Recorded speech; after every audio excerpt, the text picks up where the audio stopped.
ില്ലെന്ന് bishop Mar Remigiose ഇഞ്ചനാനിയിൽ. സെക്കുലറായ എന്നാൽ മുസ്ലിം പശ്ചാത്തലത്തിൽ നിന്ന് വരുന്ന ഒരുപക്ഷെ ഭാവി നമ്മുടെ കേരളത്തിന്റെ മുഖ്യമന്ത്രി ആകേണ്ട ഒരു വ്യക്തിയാണ്. വളരെ പ്രഭാവശാലിയായ യുവാവാണ്.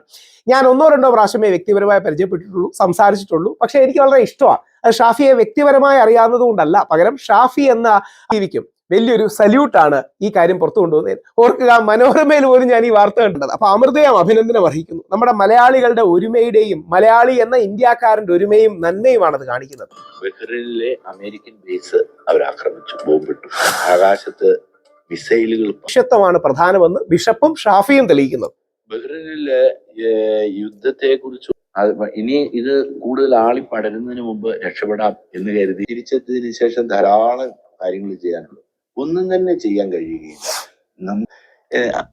ഇത് എനിക്ക് ഇഷ്ടപ്പെട്ടത് ഞങ്ങളിപ്പോൾ അവിടെ പെട്ടുപോയി എന്ന്